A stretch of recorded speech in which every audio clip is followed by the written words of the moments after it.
celluloid junkies.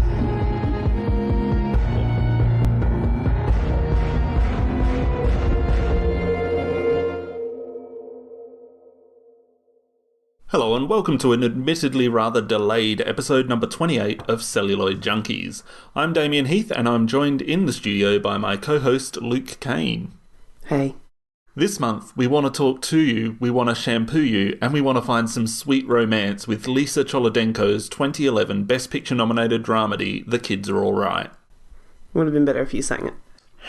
Do you want me to? Yeah, go on. This month, we want to talk to you. Don't, it's horrible. Yeah. Hey, Bug. Don't be back late. I know. Come give us a hug before you go. Hugs. Hug her, that's what she's there for. Have you thought any more about making that call? That could really hurt Mom's feelings. How can you not even be curious about it? Each of my moms had a kid with your sperm? Liking both of them. Liking gay. Right on. Cool, I love lesbians. Great. I get it. He's their biological father and all that crap. Like, we're not enough or something? I never thought they'd use my stuff. Why not? I'd use it. Donor dad, Stone Cold Fox. Is he single? First of all, you. You met him, and that's cool. And now we can move on. I want to see him again. You do? You do? So great to meet you. Go easy on the wine, hon. It's daytime. Okay. Same goes for the micromanaging. Okay. So how'd you two meet? I was a resident, and Jules had an emergency. My tongue was numb. And I told her to relax. And then My tongue started working again. Oh my God. The plan was to limit his involvement. You're not gonna stick that, bro. He's not a father. He's our sperm donor. I just keep seeing my kid's expressions in your face. Really? Really? I feel like he's taking over my family. Oh, wow. Okay. What's that look you're giving me? That's no look. That's just my face. Driving home on a motorcycle. This is something I just never allow. Mom, I'm 18 years old. I've just felt so far away from you lately. Why'd you donate sperm? It just seemed like a lot more fun than donating blood. Hey, I'm glad I did it. Marriage is hard. Two people, year after year. Sometimes you stop seeing the other person. To an unconventional family.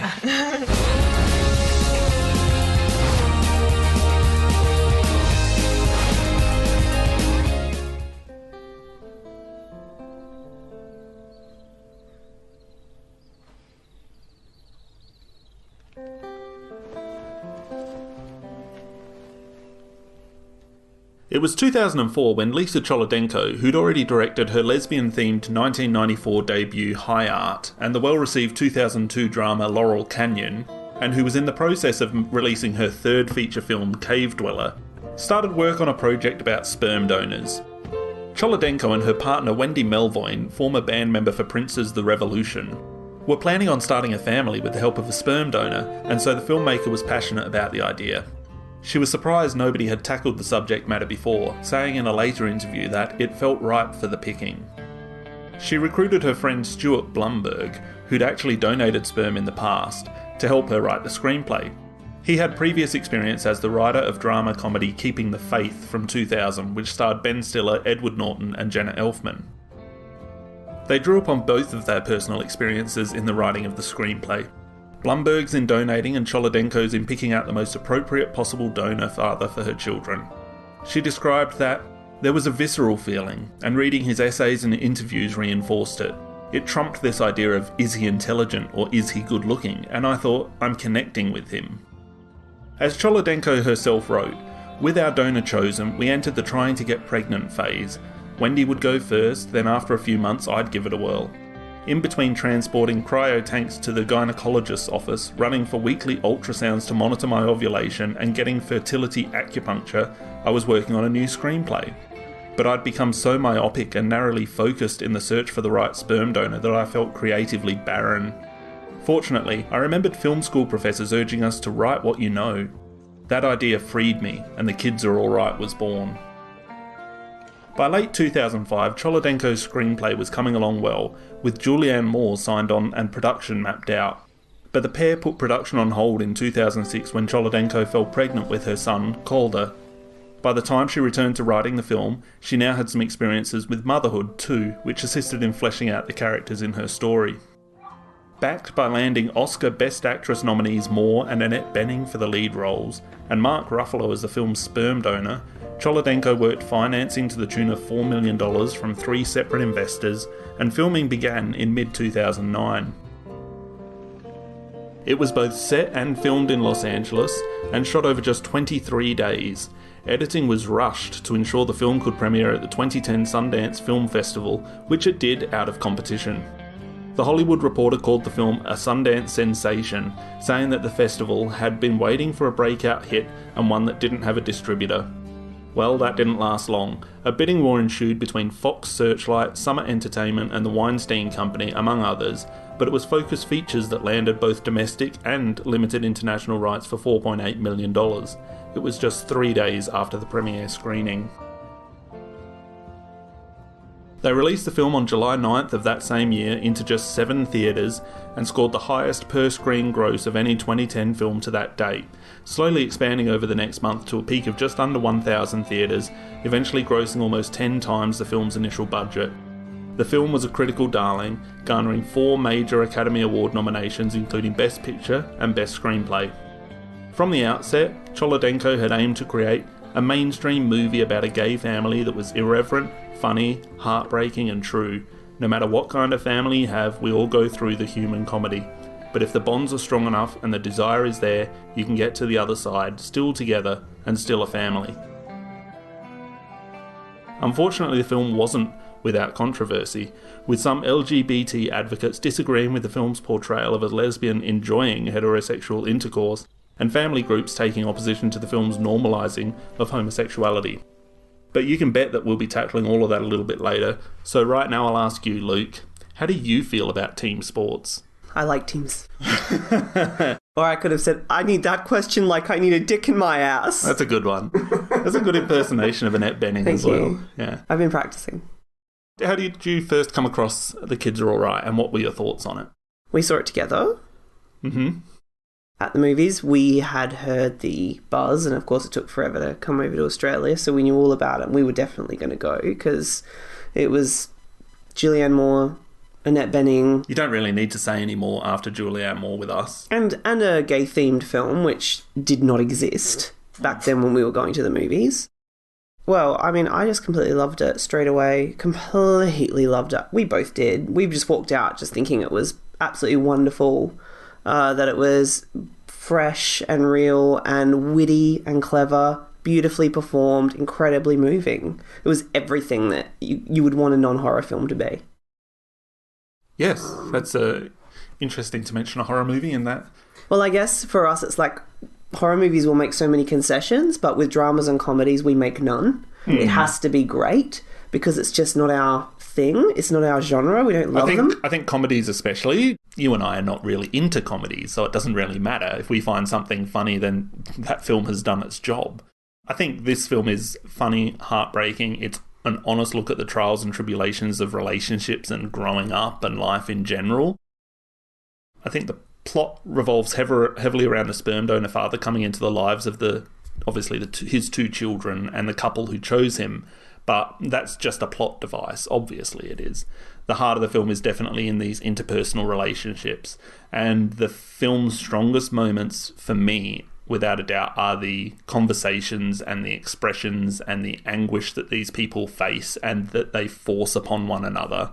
And I also think it's a bit of a milestone movie. It's a really important film about lesbianism. So no matter the backlash that the film received upon release from some circles, there is this belief that I have that representation is, 9/10 of the law. And the representation of homosexuality, as it is in The Kids Are Alright, is done with a certain respect and a certain dignity. And it's also interesting that Mark Ruffalo isn't an antagonist. He's a catalyst, but he's not an antagonist. And that there's no one in this film that you would say is just fundamentally awful. Even like tiny characters, I mean, okay, probably the closest would be his friend, Clay. Yeah, what do you get out of your relationship with Clay? Yeah, who the hell knows? Because he's horrible, and obviously his story culminates in him about to go and pee on that dog, which is what ends the friendship, because he just kind of, it becomes so clear to, what's his name? Laser, of course, that this person is not someone that he should have in his life. Well, that's right, and that's kind of Laser's arc in the film. Clay is also used as a bit of a plot point to reveal the truth about Paul, the visit with Paul, by Joni and Laser as well, because they think, okay, he's having a relationship, Laser's having a relationship with Clay. He's not. That's the way that they go about finding that out. But definitely his growth in the movie is saying goodbye to Clay, saying Clay's a dick. Yeah, I think for me the film is mostly about a family that's been really connected since they've been a family. And this is a window at a period of time in this family's life where for whatever reason they weren't meeting each other's emotional needs, and so every one of them looks outside the family for the first time. And that is what makes the ending so amazing, is they turn back into each other. You said in your introduction that she was going through the process of artificial insemination with her partner.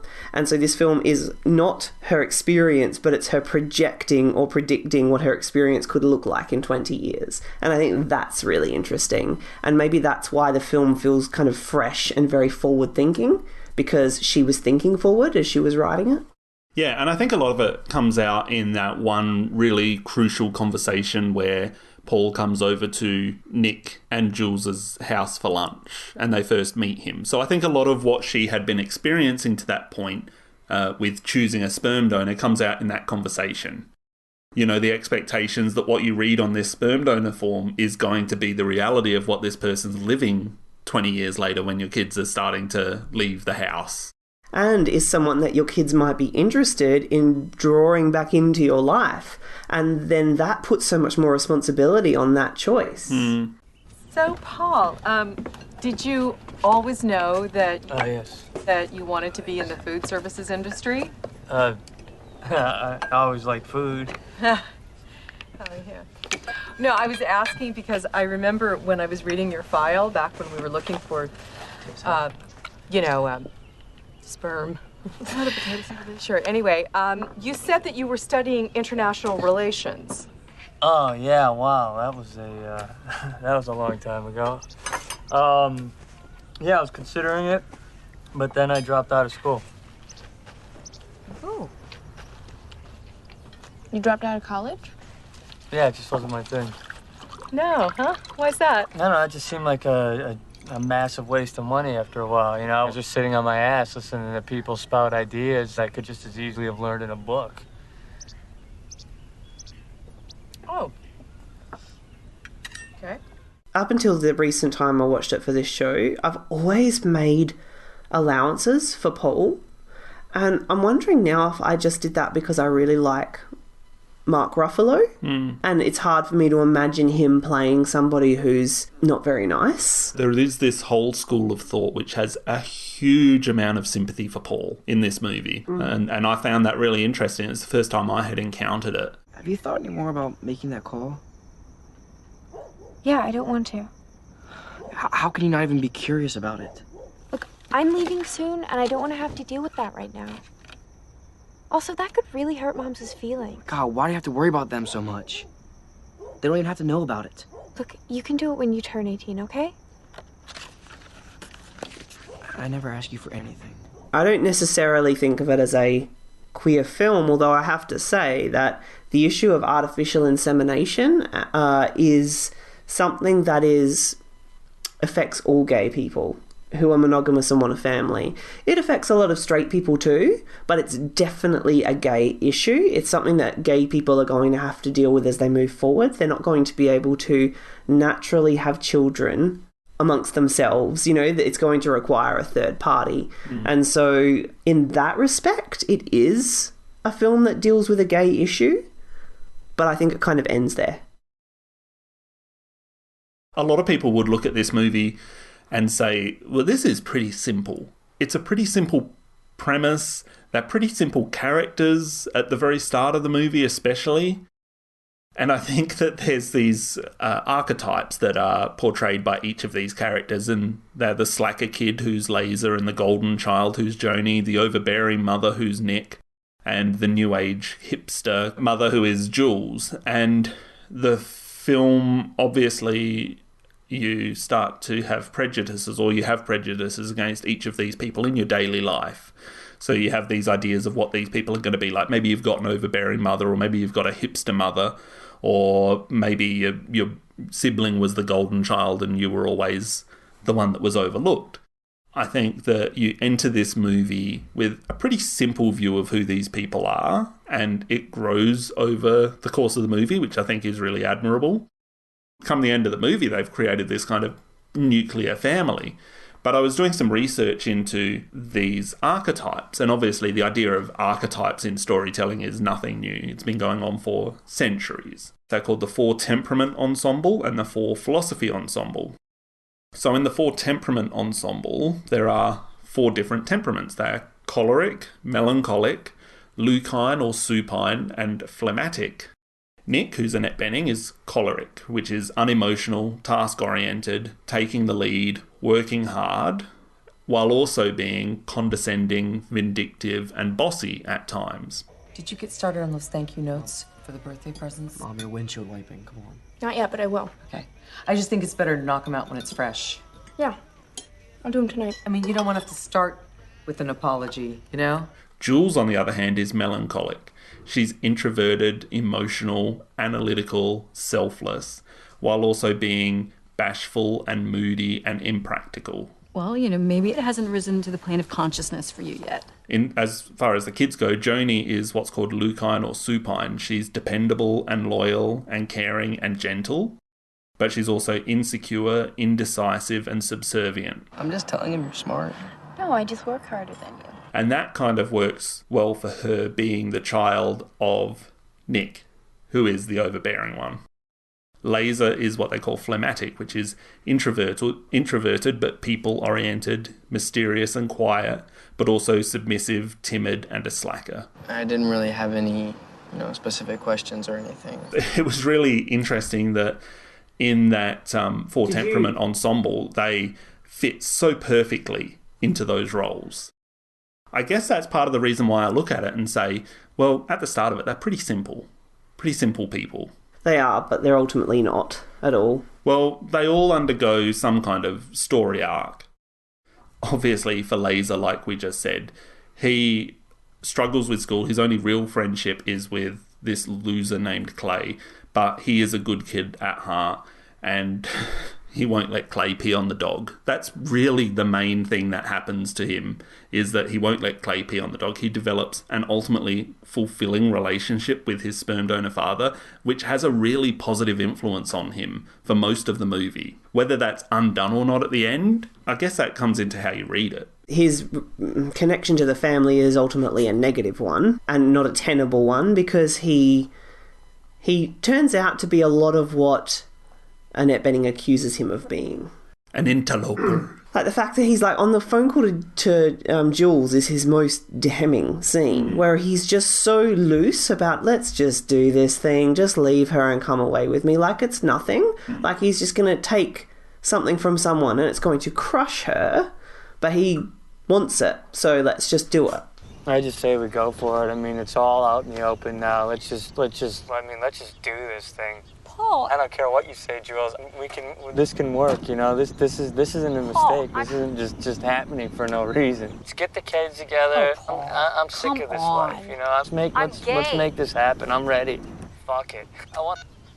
Jesus. But don't you think that he did want to get to know the kids? Don't you think that he has this relationship with the kids which is spectacular for him? But you have to take responsibility for your actions. I mean, you can walk through life being nice and having nice intentions, but you still have to take responsibility for the things that you do, and he's just not prepared to do any of that. Do you think that when he's on that phone call with Jules, he's saying to Jules, hey, let's ditch it all and just you and me go away? Or do you think he wants the kids to still be part of his life? He even says, like, we'll tell the kids and we'll get it all out in the open. His idea is going to be that he's actually going to be like the cool stepdad, except he's the real dad as well. Like, when you think about the position it would put him in, it would destroy Annette Bening. It would destroy Nick. Because not only would she be competing, it would be different if she went out and found a random guy. But she's found the guy who is genetically related to her children. How much do you blame Jules for this? A lot.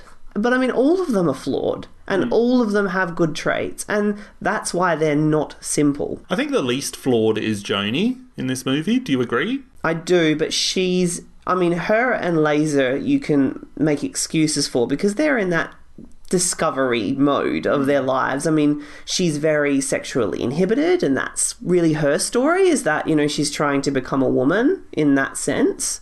And that's always such a difficult thing. And she's trying to achieve some kind of independence as well. She has never had that. She's always been under her mother's thumb. Yeah. She's never spoken out against her mother, spoken back to her mother. And so the big scene for her is essentially her telling her mother to back off. I got all these grades. What more can I do for you? Yeah. Which is obviously, that's a pretty typical kind of idea. Yeah, but there's also a degree of truth in it because she does run too tight a ship, Nick. It's in there because it's true. Yeah, that's right.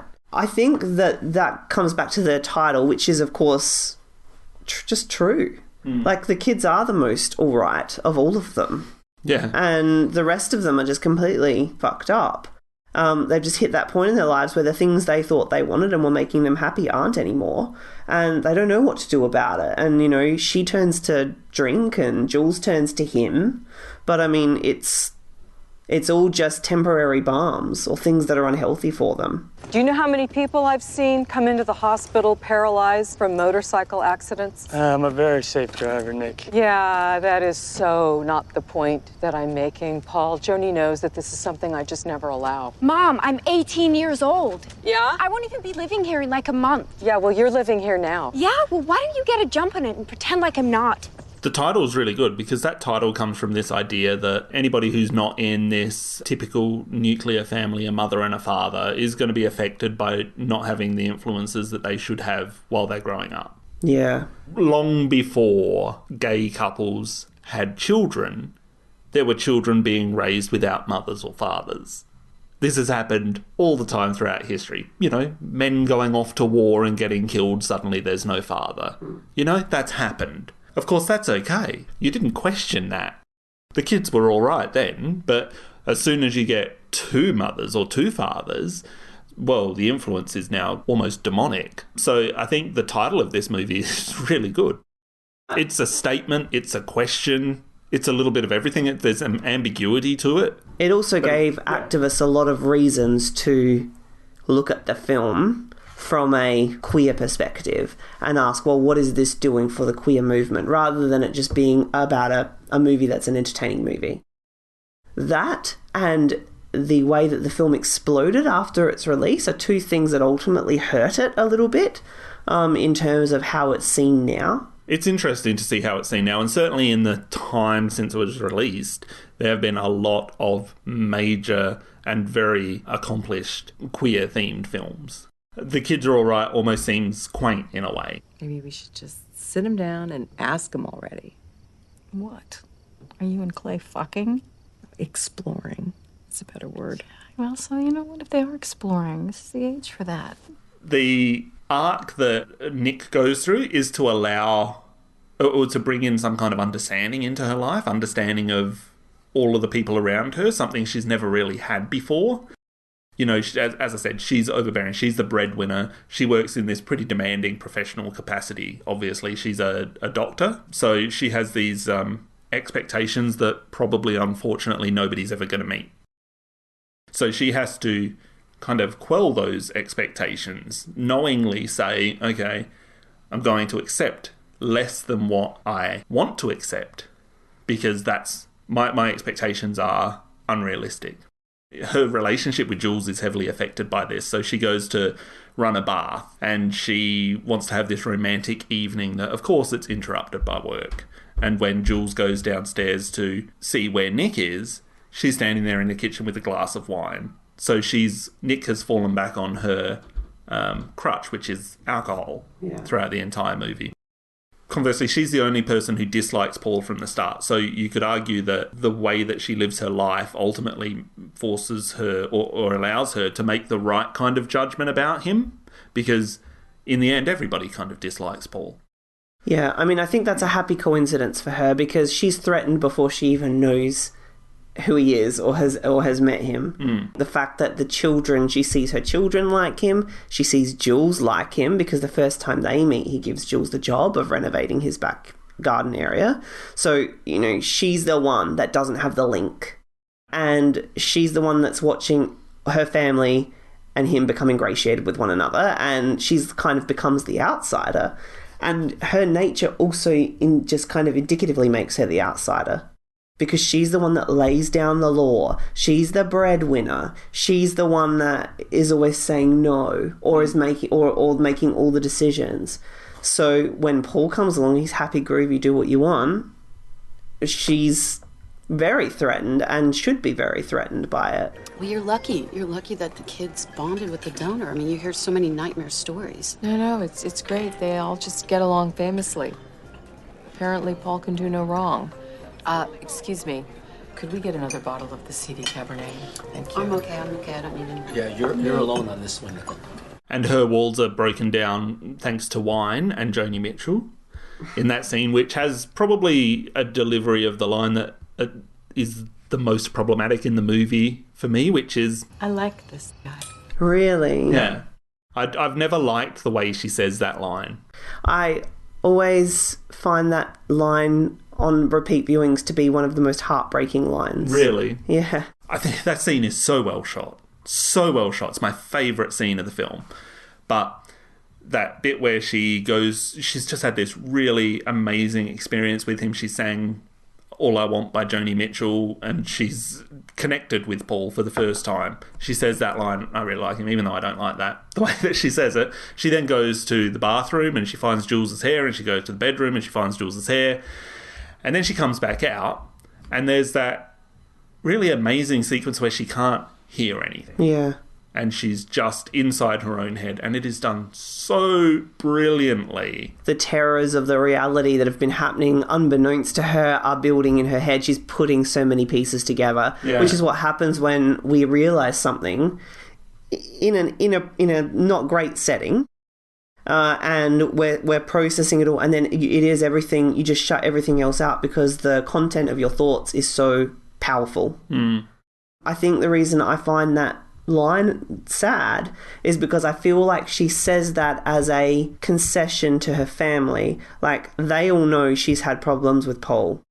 Paul knows, but she doesn't really care whether or not he knows. She cares about the family. And so when she says, I like this guy, she's really saying, I'm going to give him a shot because you all like this guy. I feel the same way. And it's kind of unfortunate that we don't get the opportunity to see if she actually did like him, because it's immediately after that she finds out that Jules is having an affair with him. So her relationship with him is over and that's at that point. The second reason why I find it heartbreaking on repeat viewings, because I know at that point that in a few moments she's going to find out what he and Jules have been doing together. And so the fact that she says it then, it's almost a bit humiliating for the viewer to watch her say that at that point. It is a bit of a dumb thing to say, but it's a dumb Nick thing to say. It's a dumb one glass of wine Nick thing. And so in that sense, it's totally with that character. She owns it. In the end, she begins to allow Joni this freedom that she never has before. She makes her own concessions for Jules and for Laser as well.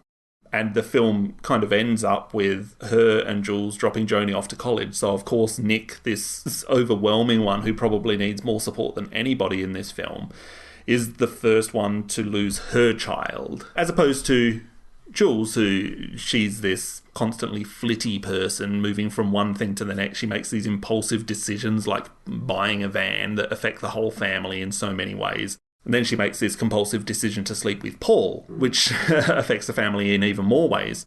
So her kind of story arc is that she begins to understand the importance of her relationship with Nick and the stresses that she, Jules, places on Nick.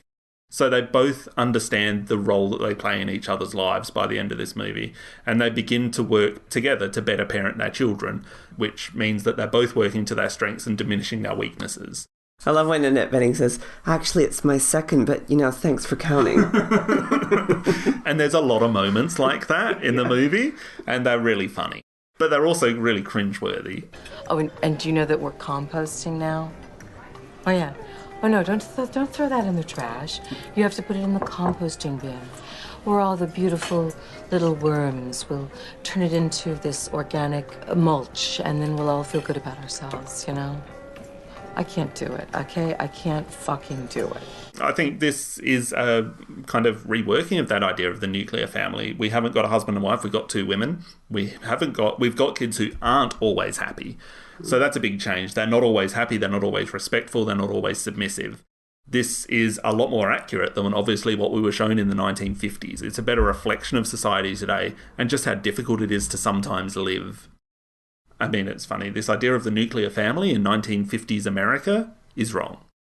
Yeah, but I mean, it's also not, because so many people are still living nuclear family lives, and I think we've gotten so caught up in this kind of new liberalism that swept through that we are forgetting that most people, and I'm basing this on no statistical data, but most people are either were a part of or are looking to build or are in the middle of essentially a nuclear type family situation. That's kind of the point, is that in the 1950s, this idea of a man and a man or a woman and a woman was not a nuclear family. Those terms are getting redefined. The nuclear family may well now be somebody who's two kids, a dad and a stepmom on one side and a mum and a stepdad on the other side. I guess for me, nuclear families is far more about values, and to me, gender is so really irrelevant.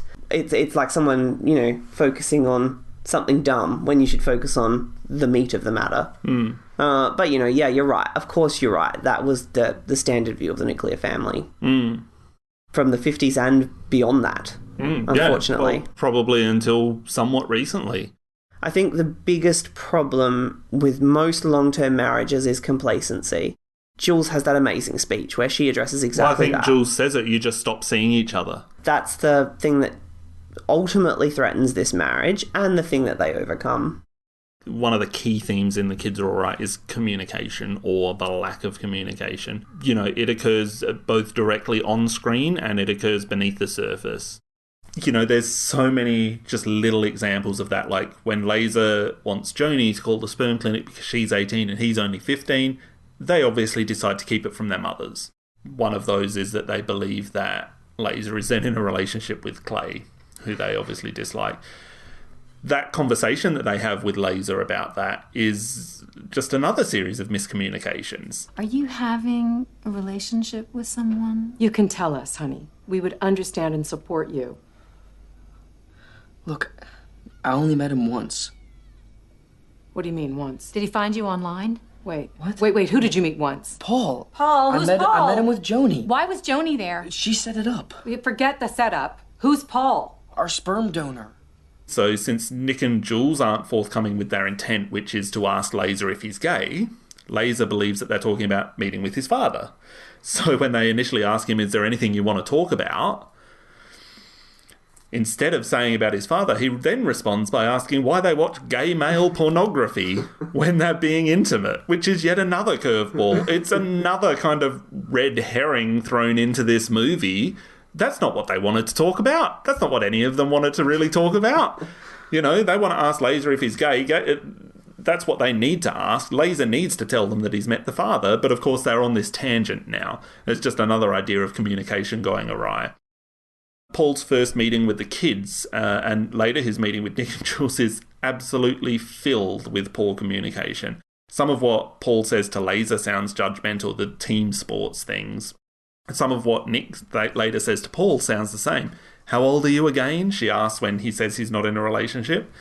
And Paul frequently stumbles over his words and he's unable to get out sentences that are coherent. And if you need an example of that, just listen to me on this podcast.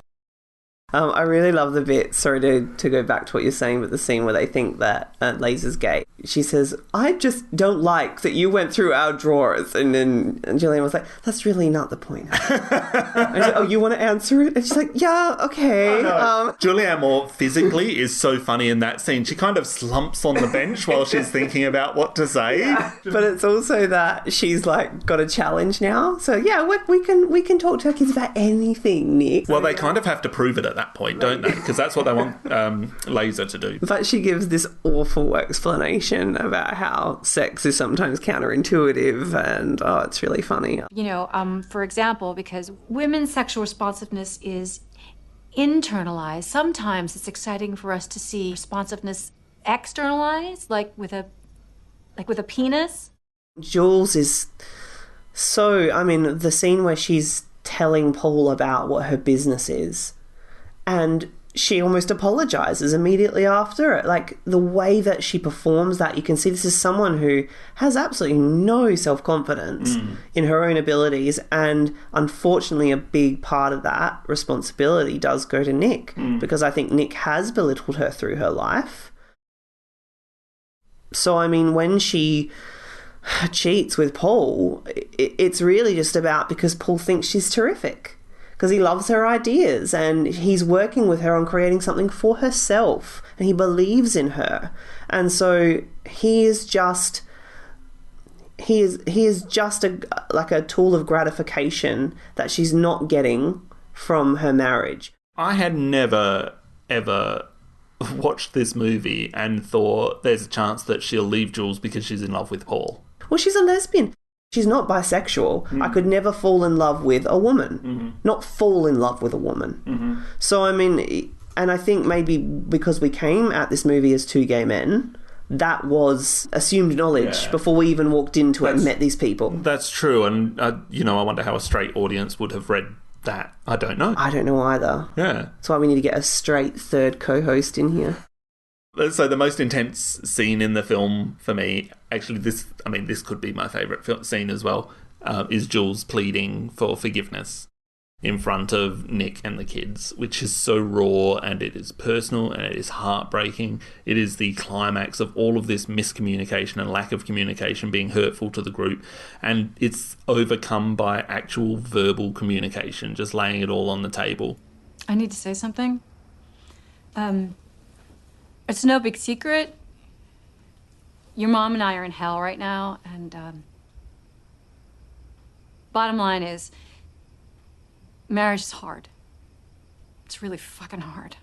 Just two people slogging through the shit year after year, getting older, changing. It's a fucking marathon, okay? So sometimes, you're together so long that you stop seeing the other person. You just see weird projections of your own junk. Instead of talking to each other, you go off the rails and act grubby, and make stupid choices, which is what I did, and I feel sick about it because I love you guys and I love your mom. And that's the truth. And sometimes you hurt the ones you love the most. I don't know why. If I read more Russian novels and...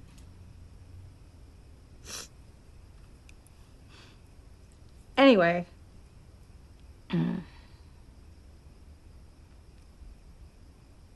I just wanted to say how sorry I am for what I did. I hope you'll forgive me eventually. Her performance in this scene is amazing. And let's just kind of pause the podcast a little bit here talking about the movie, and let's just talk about Julianne Moore and Annette Bening.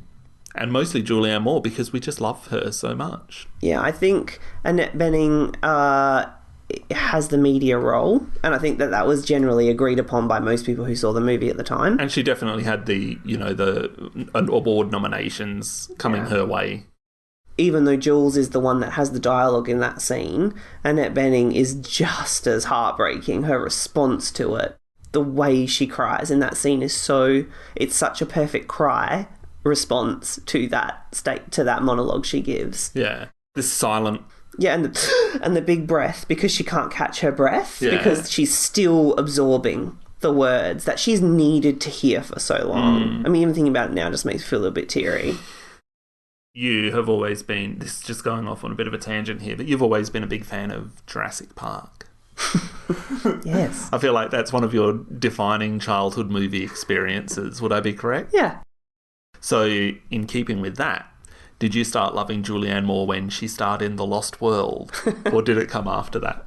Or before? I don't think that film showed her off to the best of her ability. Well, it didn't. The year I really noticed and fell in love with her was the year that she did Far From Heaven and the Hours, which were close together, and I think she was nominated in Best Actress and Best Supporting that year. They were the same year, so 2002. Obviously, Far From Heaven, she is the lead and is in practically every frame, and she's amazing in it. But The Hours, I mean, she has the most devastating role. Really. They're all pretty heartbreaking, but her role is particularly harrowing. I think I'd already seen Paul Thomas Anderson's films, so she was in Boogie Nights and Magnolia. She's so good in that scene in Magnolia. Yeah, she is. And she's almost the most important role in Magnolia. She's just that one scene. She is fucking nuts in that scene.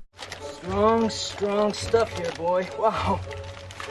What exactly you have wrong? You need all this stuff. Motherfucker. What? Motherfucker. You What are you talking fucking asshole. Who the fuck are you? Who the look, fuck lady, I'm do just you trying- think I'm you just are? trying to I make come in here. conversation. You don't know me. You don't know who Look, I am, what my you don't life have- is, and you have the balls, you don't the have- decency to ask me a question about my life? Yes, lady, well, Fuck you too! Don't you call me lady! I come in here, I give these things to you. You check, you make your phone calls, look suspicious, ask questions. I'm sick! I have sickness all around me, and you fucking ask me my life? What's wrong? I'm using death in your bed, in your house. Where's your fucking decency? And then I'm asked fucking questions. What's wrong? Suck my dick. That's what's wrong. And you fucking call me lady? Shame on you.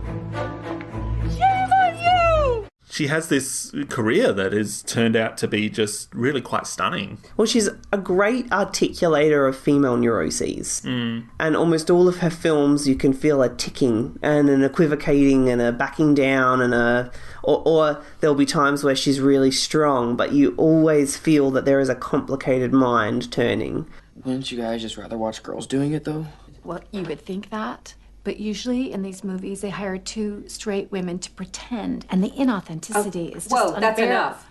Julianne Moore and Annette Bening are both straight female actresses hired to pretend to be lesbians in The Kids Are Alright. And I think, personally, obviously, this film is Cholodenko's kind of sly and knowing response to the criticism that she probably thought would come.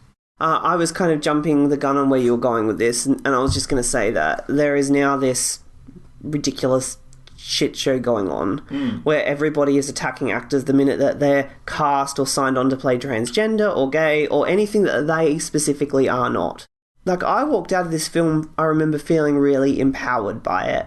And I think one of the reasons for that was because A-list actors like Annette Bening and Julianne Moore had taken on roles where they were gay and they were not recreational drug users, not victims. They were civilized, they were cultivated, they were educated, they had good values, and their being gay had really nothing to do with the central conflicts of the film. But the fact that two actors of that caliber were throwing a spotlight on me, that's one of the reasons why I struggle with people finding a way to view this negatively.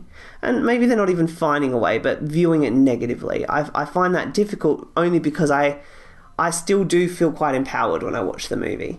Look, I don't think you're wrong at all, obviously. As I said in the introduction, representation is 9/10 of the law. I think if you can get something out there that is visible, then you do it in a respectful way, then you're going to help the cause.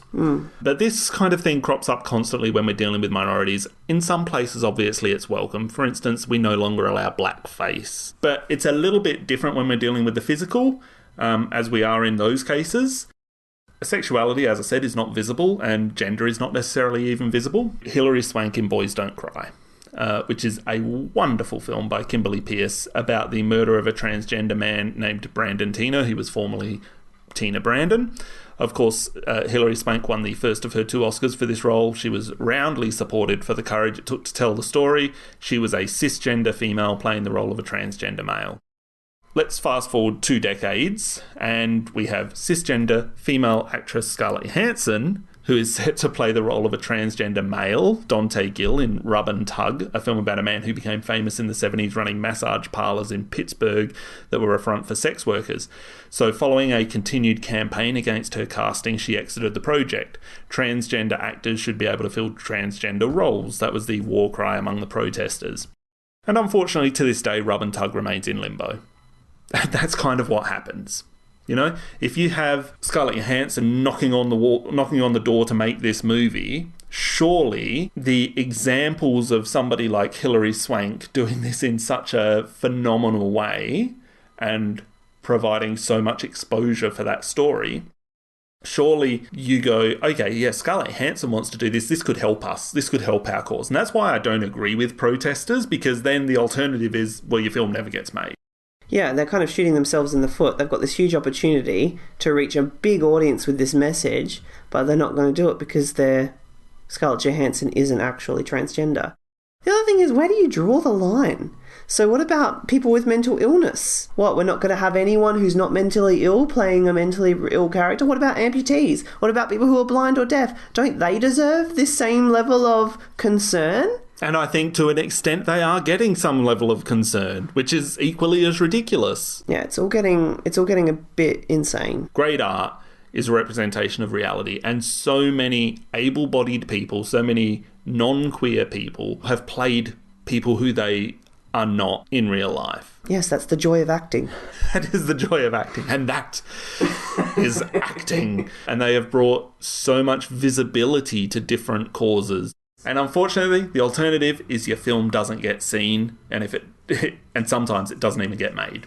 The protesters typically, let's go back to the Scarlett Johansson, the protesters are saying, well, you're not giving an opportunity to a transgender male actor to play that role.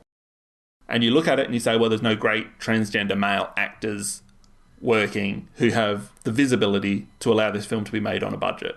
How do you get from A to B? You put someone like Scarlett Johansson in the movie and you bring awareness to this issue. More funding gets put into transgender issues, which allows more of those people to go to acting school or to seek roles and employment that they want to. Suddenly you have people who are knocking on the door of Hollywood. Well, look at the outcomes, because the outcomes are the only things that matter. You could have had Scarlett Johansson in a movie that was spreading a message about transgenderism that would have been reached by a lot of people. Or now you have nothing. Because you have a film that can't get the financing because it all rested on Scarlett Johansson's attachment. So now you're left with nothing. Yeah, good fight. Well done. That's one of the big problems with this PC keyboard warrior shit. You know what, Jules? I like my wine, okay? So fucking sue me. And FYI, red wine has a chemical called resveratrol in it, which has been proven to significantly extend human lifespan. If you drink like 1,000 glasses a day, yeah. Fuck you.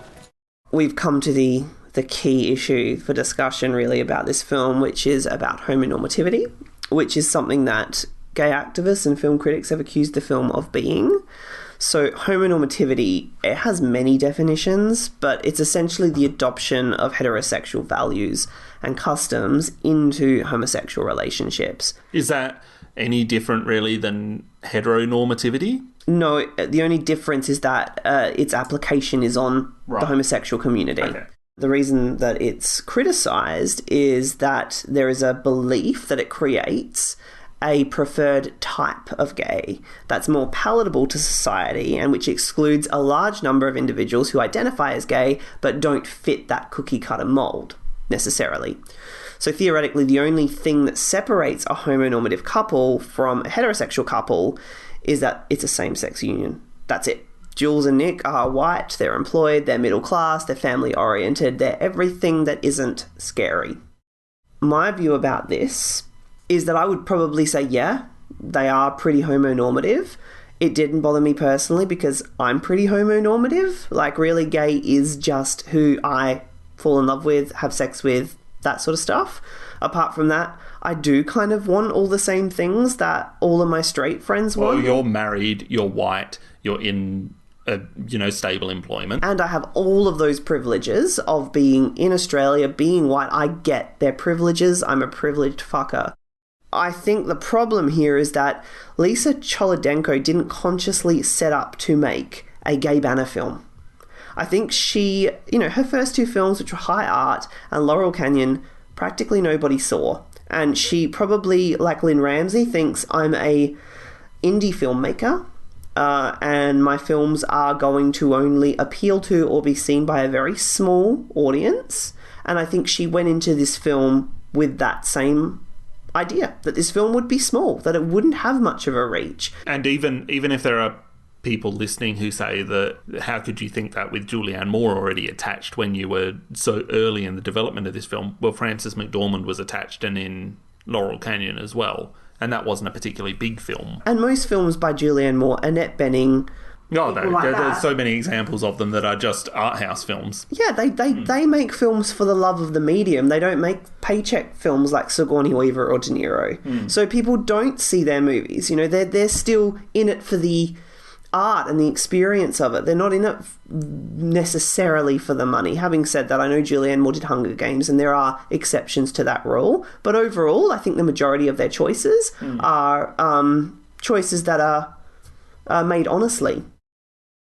The fact that the film did become big, did become this sort of held up as this banner for gay rights and gay equality, is something that it wasn't intended for. Queer cinema generally doesn't look at all like kids are alright, and it's important that we make that clear. They are often extravagant and avant-garde. They celebrate excess. They usually have a really radical, aggressive point of view. They're kind of hot-blooded films.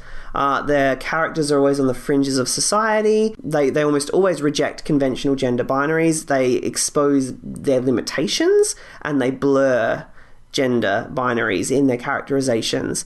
A lot of them were made by male directors, gay male directors, and so most of them focus on the construction of male desire. And obviously there's, depictions of drag and transgenderism and things like that in these films. The Independent wrote, the movie has won little praise from the great gay community who say that the film trades on the heterosexual myth that all gay women secretly desire men. Yeah, that's weird. And one of the other things I read was, there's not really a lesbian sex scene, but there's plenty of quite explicit heterosexual sex scenes. The film did generate more criticism for kind of telling us about Nick and Jules' attraction but not showing it, and rather showing us the lust she has for Paul and, particularly in one scene, his penis. Oh, well... Hello. And it was noted that the sex scenes between Nick and Jules are interrupted by comedy, such as the volume being inadvertently turned up on the television and shown as, quote, routine, whereas the sex scenes between Jules and Paul are rife with passion and messiness. No, they're all played for comedy. Not a single one of them is sexy. I agree with you. And also, if Lisa Cholodenko had put in a really hot sex scene between Annette Bening and Julianne Moore, this would have been the movie that had the hot sex scene with Annette Bening and Julianne Moore. And that's all it would have been.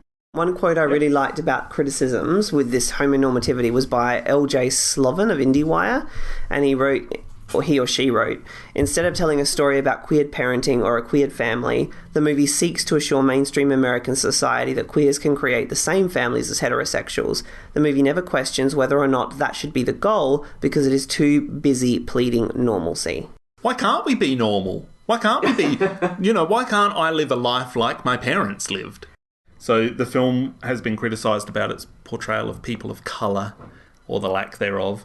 Colour Lines wrote that, quote, like cinematic white heteros and gays in San Francisco's Castro district, Nick and Jules' contact with people of darker hues is limited. There's a black restaurant hostess, a Mexican gardener, and an Indian teenage love interest. By the end of the film, the three people of colour have been dumped, fired, or left behind in confusion. How do you feel about that? I don't know. The film is so not about that. It's probably something that maybe they should have thought about. The article continues and it says that the film is a representation of the way the gay movement has been headed in America for decades, which is to white suburbia, and that it doesn't accurately reflect the struggles of quote again, and I love this, were Luis, the Mexican gardener, to get home, take off his overalls and turn into a flaming queen, it would be hard to argue convincingly that he and Jules have a political struggle in common these days.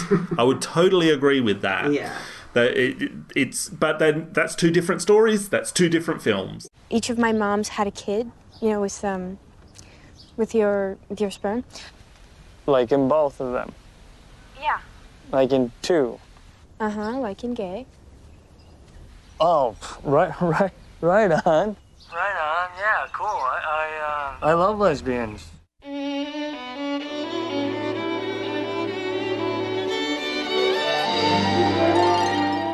Let's talk a little bit about queer cinema.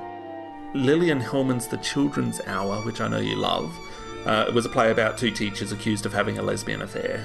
A 1936 adaptation of that play was called These Three, and it replaced the lesbian relationship with a love triangle between two women and a man. So obviously, queer cinema in the United States got off to a pretty slow start. What became popular was the mainstream films about gender role reversals, so the most famous of these would be 1959's Some Like It Hot. And it wasn't until the 70s and 80s, in the wake of Stonewall, that films with queer characters began becoming more mainstream, even if they were negative. So films like The Boys in the Band, Cruising by William Friedkin, Sidney Lumet's Dog Day Afternoon all fall into this category. A few years after this, and we're at the height of the AIDS epidemic when queer culture was firmly in the public eye, and we've got films like Stephen Frears' My Beautiful Laundrette, the documentary Paris is Burning. Later on, you've got the cinema of Gus Van Sant, Greg Araki, Todd Haynes, Pedro Almodovar. Now you've got Cholodenko herself, as well as Xavier Dolan, among others. Even in Australia, there was a boom. So Picnic at Hanning Rock has these undertones of lesbianism that we were talking about when we did the episode a couple of episodes ago. Russell Crowe plays a gay man in 1994's The Sum of Us. That same year's Loud and Proud Adventures of Priscilla, Queen of the Desert, became an overnight sensation that still makes money today through a lavish stage show. And lesbian filmmaker Anna Kokonos took teen heartthrob Alex Dimitriadis and turned him gay in 1998's Head On. I mean, I know that Carol, the book, was written by Patricia Highsmith. It was her second novel, which she published under a pseudonym, and it was the first story, popular story, in which the lesbian or the gay characters didn't die at the end of the story, and that it essentially had a happy ending for them. And of course that was recently made into a film, beautiful film with Cate Blanchett and Rooney Mara. So the book was called The Price of Salt. Yeah, sorry, that's true. A lot of people watch Children's Hour now and they're quite disgusted by it. The ultimate idea of that film is that two women are accused by a nasty child at their school of being lovers, and at the end it turns out that in the film version, Audrey Hepburn is not a lesbian, but Shirley MacLaine is. And Shirley MacLaine confesses her love to Audrey Hepburn, then runs upstairs to the attic and hangs herself. Yeah. And, I mean, you can look at that film now and go, oh, you know, gay equals mentally ill, gay equals suicidal, manic depressive, mentally unstable, unwell, sick. You could also watch the film and say, well, it was so oppressive, the 50s. I think the play was written even earlier than that. Well, obviously, because it was adapted in the 30s. There you are. So, I mean, maybe it wasn't that she was sick. Maybe it was just that she had spent a lifetime living in a world of such oppression that it had that effect on her, that she ultimately took her own life, and that she, in other circumstances or environments, may have thrived.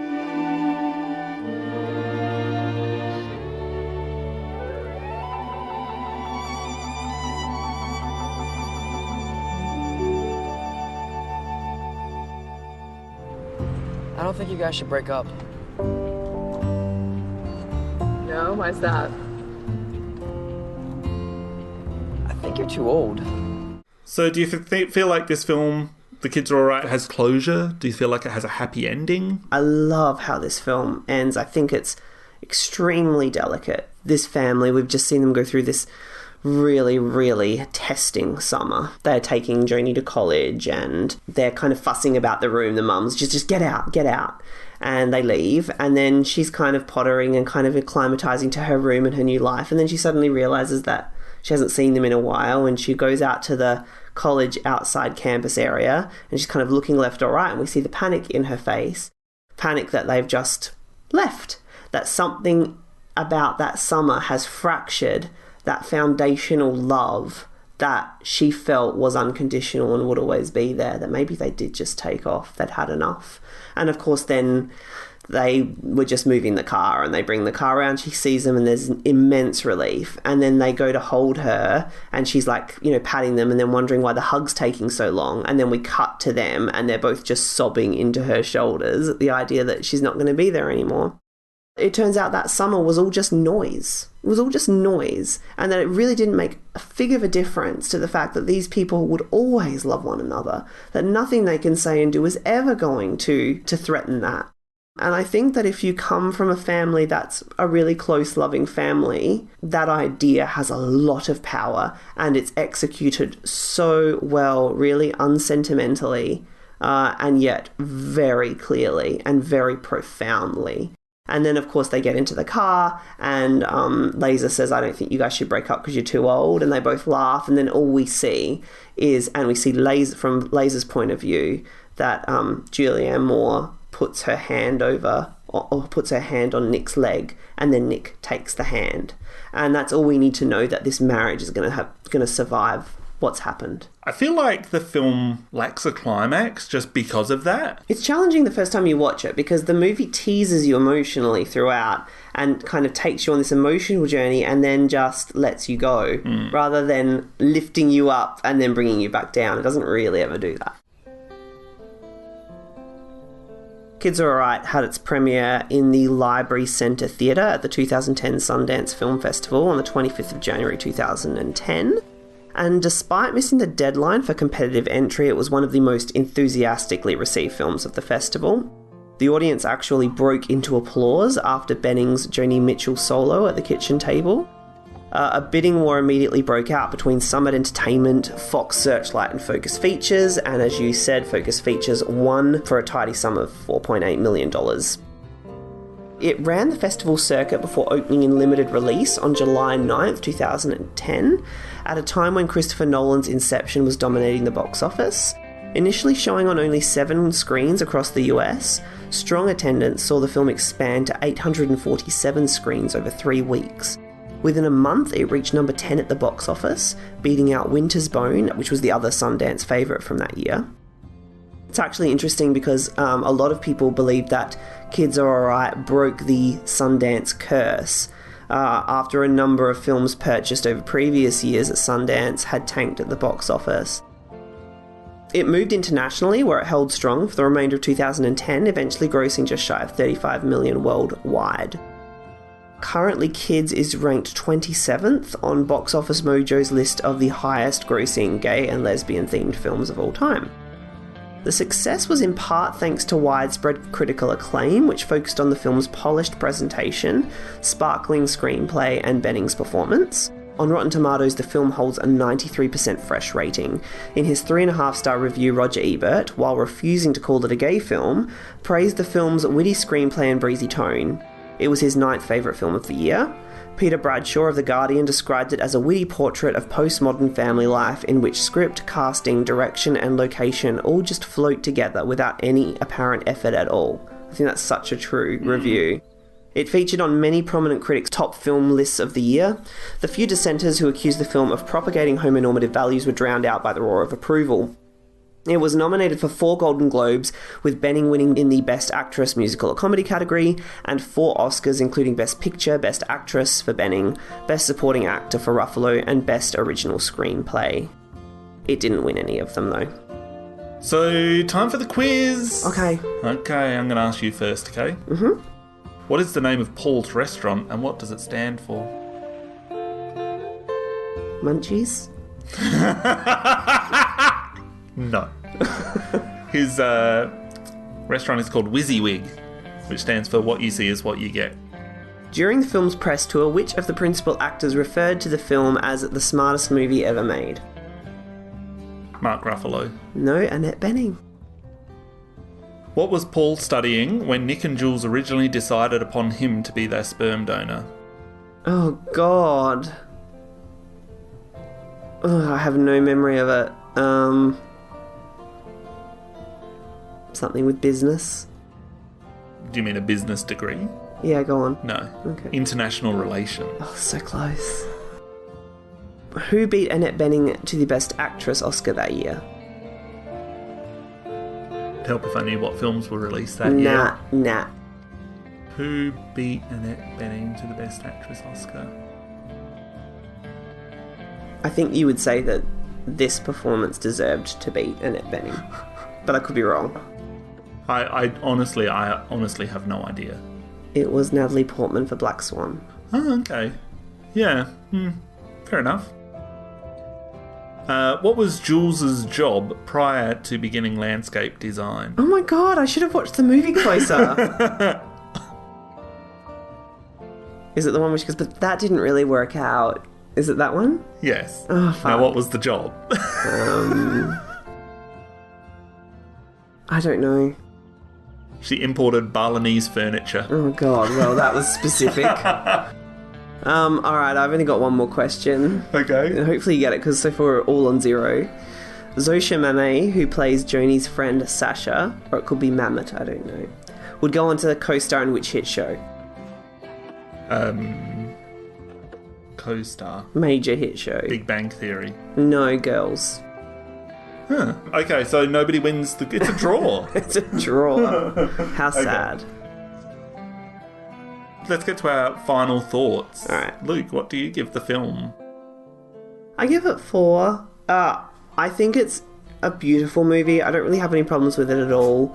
It's a very small, specific kind of movie. I don't think it says anything particularly universal. It doesn't reach for anything significant enough for me to give it 5 stars. So look, I give the film 4.5 stars. I have always given this film 5 stars, and I do love it very much, but I have downgraded the rating just because this feels more right.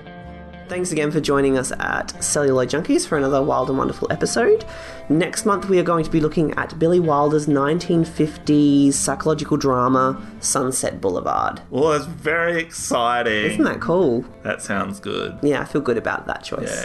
Yeah, thank you for joining us. It's been an absolute pleasure to talk to you about one of our favourite, more recent films. Goodbye.